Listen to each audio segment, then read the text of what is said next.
very short time, and he persuades the agency to send him to the U.S. to study U.S. advertising techniques, which were way ahead of the rest of the world. That was a picture of him on the boat at 27 going to the U.S. And he goes there, and he comes back a year later and tells the agency all the things they're doing wrong. And he goes right back. He always wanted to come to the U.S. So he came to the U.S. and he came to the U.S. and stayed until he moved to that chateau. And he gets himself a job with George Gallup, the pollster, doing pioneering research for the movie business in Hollywood. And he's dealing with David O. Selznick and Louis B. Mayer, and he's making and breaking stars' careers. He did research saying this one is box office poison, and he was known as the Gallup Mafia. He learned research out of that. He became a lifelong devotee of using research. Well, then the war comes along, World War II, and he does undercover espionage, economic work, really, for British security coordination. He said, I went to one of their secret training camps up in Canada, Camp X, and you learn how to stop a police dog. You learn how to trail people without being spotted, things like that. He said, I learned how to stop a police dog. You rip apart, you grab its front legs and rip them apart. Well, anybody who knew David said, that's ridiculous. David was a physical coward. Copywriter said, I could win any argument by taking two menacing steps toward it, stopping the police car. But he did that. He worked for Sir William Stevenson, who was known as a man called Intrepid. If you remember that famous book, Stevenson was the model for James Bond in the 007 series. He was quite a guy. And he worked for Stevenson. Then he had after the war, he had a short stint in the British Embassy in Washington, but he really wasn't set for that. So what's the next logical thing he does next? He becomes a farmer in the Amish country of Pennsylvania. He fell in love with a plain and simple, this flamboyant guy falls in love with the plain and simple Amish in their carriages and their plain hats, and they fell in love with him. I made 2 trips down to Lancaster, and I talked to some people who knew him at the time. I was like, how was he? How was his son? And he entertained them, and they thought he was wonderful. He thought they were wonderful. He didn't learn much from that. He was never really a farmer. He wasn't cut out to be a farmer either. He had no interest in animal husbandry or taking care of crops. As a matter of fact, I spoke to the man who interviewed him down there. He said, we never thought of him as a farmer. We thought of him as a man who lived on a farm. And but he wasn't learning anything from farming, but he was going to the library, thank you, at Lancaster, and he got them to send him new campaigns. He read every book that he could put his hands on about advertising. He was studying every night. And then the next logical thing, at the age of 38, never really having worked in advertising, he opens an advertising agency on Madison Avenue to compete with the big established names of the day. And within a few years, he's the most talked about person on Madison Avenue. And within 12 years, he created most of those great campaigns I showed you. Hathaway shirt, Schweppes, Rolls-Royce, Puerto Rico, come to Puerto Rico, did a lot of travel advertising with Pablo Casals on the beach, taking this squalid island with a squalid image and turning it into an island in Renaissance. He did the British Travel Authority ads, come to Britain, and increase the travel and tourism to Britain by an enormous amount. Did a lot of work with KLM, Royal Dutch Airlines, come to Amsterdam. He did Dove. And these, after about 12 years, he said, that's it. I'm an extinct volcano. He said, those are my big ideas. He used to say, unless your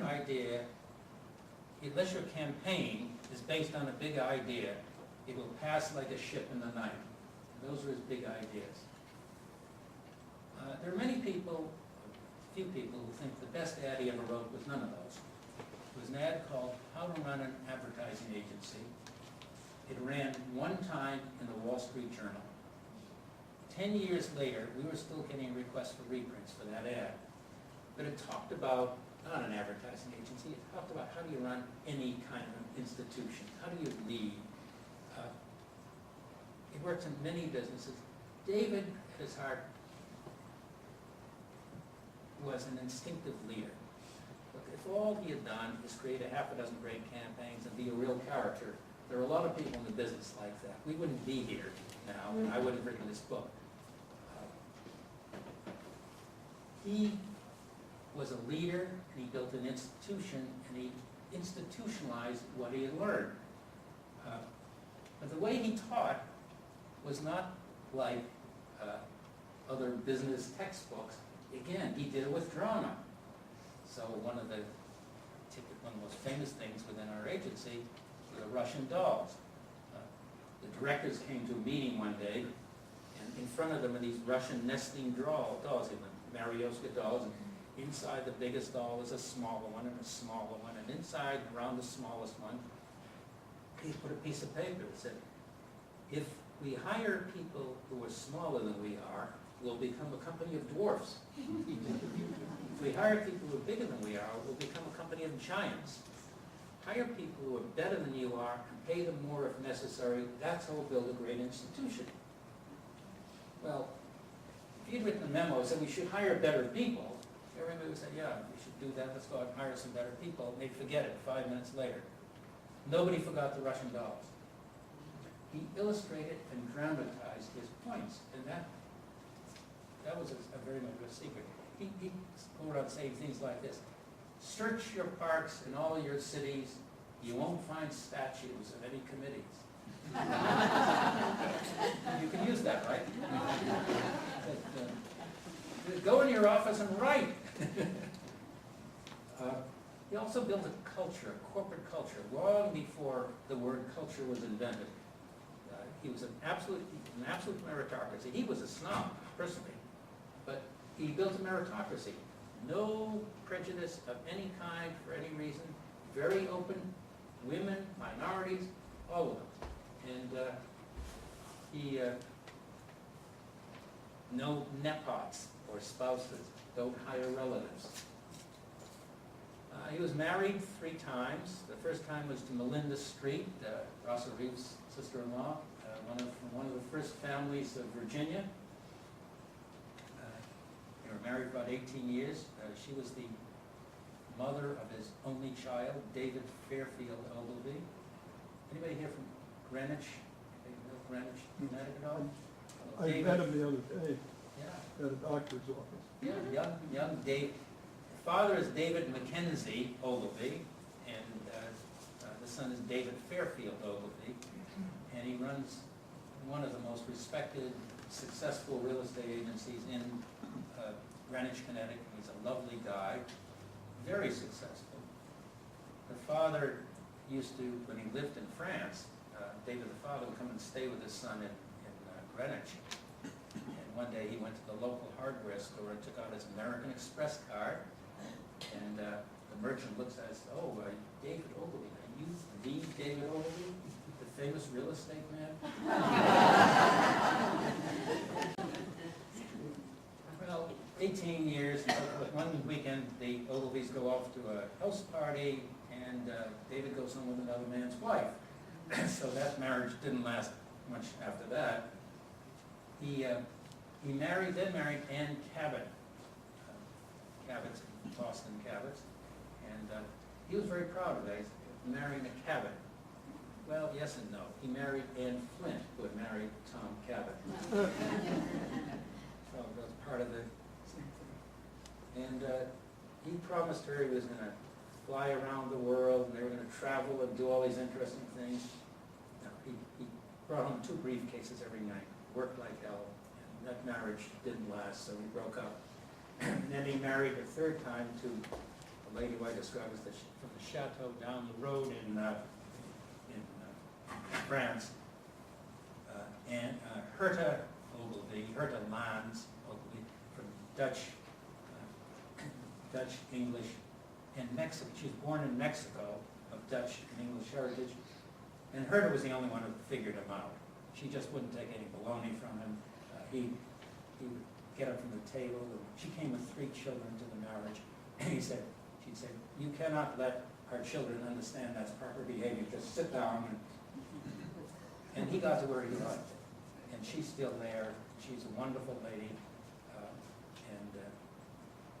That was a good marriage all the way through. He had some eccentricities. I mentioned the one about flying. He just had to get drunk to get on a plane. That was real. That wasn't an eccentricity. But the worst eccentricity was his eating habits. With food, it was just awful. He'd go to a restaurant, and the maitre d' would come over and list the specialties of the house for the day, and he'd say, I want grape nuts. And sometimes for his entire meal he'd have a dish of ketchup.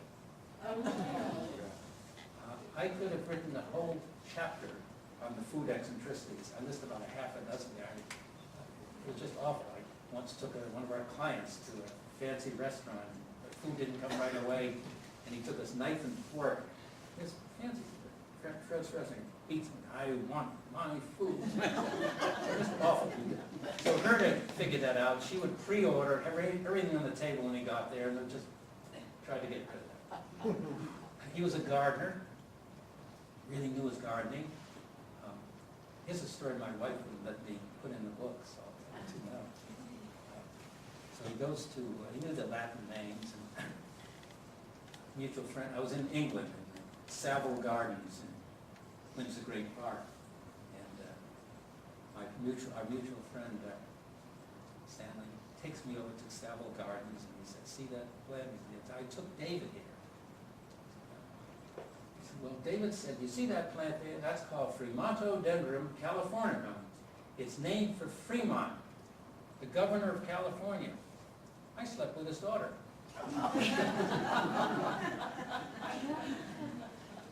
So I said, if he just was a character who wrote half a dozen ads, he wouldn't be here. But he did more than, he changed the business. He made it more professional. He brought research into the business from his experience at Gallup. He really injected the whole idea of using research to develop better advertising. To the extent that today, the Advertising Research Foundation awards every year the ARF David Ogilvy Awards for the best use of research. And I was at their convention this year. They had, it's the 11th or 12th year they've been running that thing. He brought direct marketing into the business